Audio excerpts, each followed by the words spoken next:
Hi, lemlisters. First, thank you. And also, I'm so proud of you for clicking on this video because I know that liquid syntax is not a sexy name at all.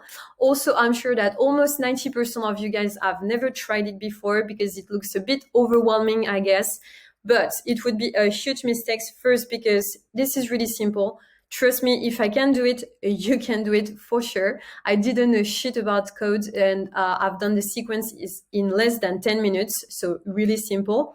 And also this is a huge time saver. You'll be able to create a campaign and tweak it a little bit depending on as many variables as you want. For example, it could be the position of the prospects in your list, but it could be the gender of your prospect, the company size, etc. So a lot of different examples that I'm going to give you so you better understand how far you can go with this feature.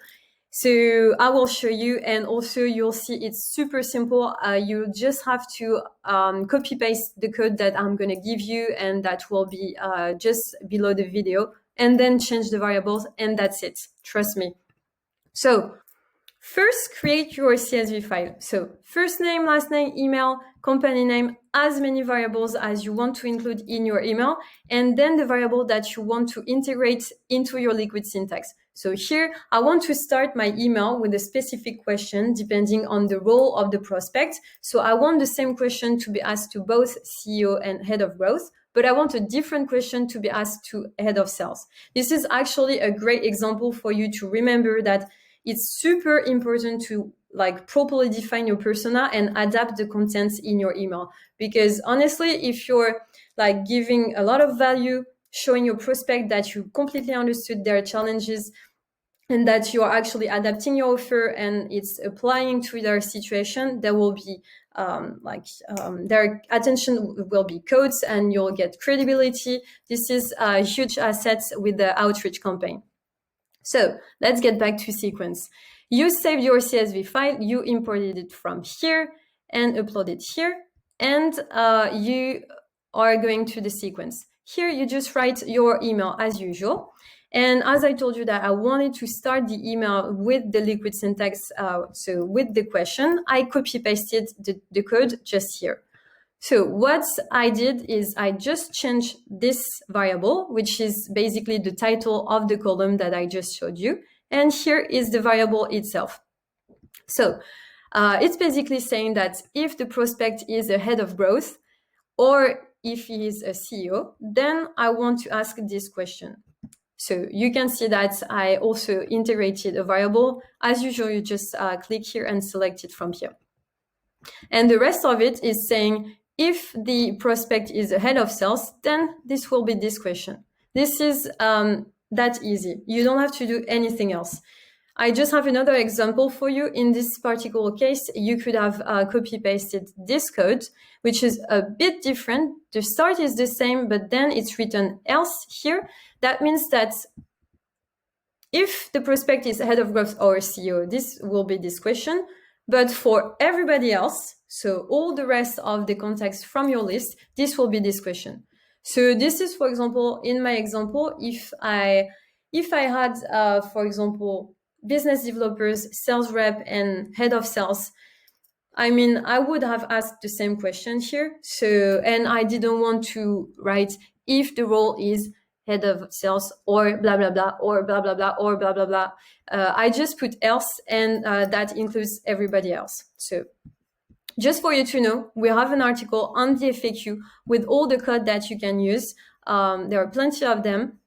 You can play with them, but I'm going to show you other example at the end of the video. But you will have the link just below the video, no worries. Once you've done that, again, you go through the usual steps. And here we are on the review stage where you can actually see if everything worked. So for Mary, who is head of sales, I wanted to understand what she was doing to actually make her team reach his quota. And this is actually working pretty well. And you see that on the second step, even if it's a different code, this is the same question showing. So it's working. And you see that if I go to Stefan, who is a CEO, if I remember well, this is a different question. And you see also that the company name is working. So Really, really simple, guys. I'm going to give you other example for you to better understand. For example, if you are organizing events across the country or maybe all around the world, maybe you want to segment your campaign depending and based on different locations, so different countries, different cities, so it won't be the same location or date for the event. So you can use liquid syntax for this. It's also, for example, applicable to networking campaign if, for example, you want to tweak it a little bit according to the number of years of experience of the person you're trying to reaching out to. This also something that can be done. But as I told you, it can be the gender, it can be also industries. For example, I'm an agency that is working with, for example, SaaS companies, but also, I don't know, food companies. I want to address different challenges here. So I want to tweak a little bit the content. And for example, I would like to add case studies where I show that I helped companies in their industries, in their area, in the past. And I'm just going to say in the liquid syntax, if this is a SaaS company, then show this link to this case study. And I'm going to do the same for like different industries and so on. So there are a lot of different ways of doing it.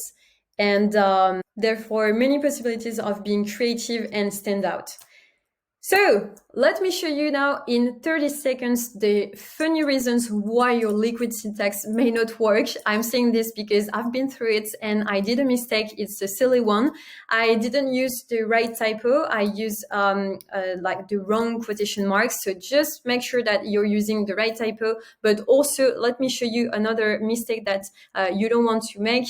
This is actually not adding any line break to your sequence, because if I save it to show you, obviously you'll see that it's adding a line break. Like it's pretty obvious, but like trust me, you want to add all your liquid syntax codes on the same line, so you don't have to worry about the text formatting. And then on your CSV file, just make sure that you don't have any empty cells or any empty space, or that you didn't misspell anything in the title of your column. Other than that, you will be fine. And I hope it was clear. You'll find all the links that you need for the FAQ article with all the variables, like all the codes that you can play with to change your variables and that kind of stuff. And also, of course, the code that you can copy paste directly to your sequence to just change the variables to make it work for you.